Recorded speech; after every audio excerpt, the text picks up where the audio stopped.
Hi friends, Awana skyway gondola car റൈഡാണിത്. World first ഹോട്ടലിൽ നിന്ന് തന്നെയാണ് ഇതിൻ്റെ എൻട്രൻസ്. മസ്റ്റായിട്ട് എക്സ്പീരിയൻസ് ചെയ്യേണ്ട ഐറ്റം കേട്ടോ. ഞങ്ങൾ ഇവിടുന്ന് നേരെ താഴത്തേക്കാണ് പോണേ. അവിടെ ചെന്നിട്ട് ഒരു ടെമ്പിൾ ഉണ്ട്, ചിൻസ്വി കേവ് ടെമ്പിൾ എന്നാണ് എൻ്റെ പേര്. ചൈനീസ് ടെമ്പിളാണ്. അത് വിസിറ്റ് ചെയ്തിട്ട് നേരെ അവിടെ നിന്ന് താഴെ പോയി ഫുഡ് കഴിക്കണമെന്നാണ് വിചാരിക്കണേ. അത് കഴിഞ്ഞ് നേരെ മുകളിലേക്ക് വന്നിട്ട് വീണ്ടും വേൾഡ് ഫസ്റ്റ് ഹോട്ടൽ എക്സ്പ്ലോർ ചെയ്യും. ഇവിടെ വരാണെങ്കിൽ നമ്മൾ മസ്റ്റായിട്ട് എക്സ്പീരിയൻസ് ചെയ്യേണ്ട ഒരു ഐറ്റം ഉണ്ടോ ഗൊണ്ടോള കാർ റൈഡ്. നല്ല എക്സ്പീരിയൻസ് ആണ്. ഹിൽ ഏരിയ ആയതുകൊണ്ട് ക്ലൈമറ്റൊക്കെ രസമാണ്. താഴേക്ക് പോകുന്തോറും നല്ല മഞ്ഞായിട്ട് കാണാൻ അടിപൊളിയാണ്.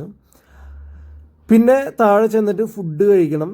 അവിടെ ഒരുപാട് കടയുണ്ടാവും എന്നാണ് പ്രതീക്ഷിക്കണേ. അവിടെ ചെന്ന് ഫുഡ് കഴിച്ചിട്ട് നേരെ തിരിച്ചു വരണം. ഇത് പാക്കേജിലാണ് ഞങ്ങൾക്ക് ഇതിൻ്റെ ടിക്കറ്റ് കിട്ടിയത്. അതുകൊണ്ട് ഇതിൻ്റെ പ്രൈസ് എത്രയാണെന്നറിയില്ല. എത്ര രൂപ വന്നാലും ഇത് നമ്മൾ മസ്റ്റായിട്ട് വിസിറ്റ് ചെയ്യേണ്ട. അധികം റേറ്റ് ഇല്ല കേട്ടോ ഈ ഗൊണ്ടോള കാർ റൈഡിന്.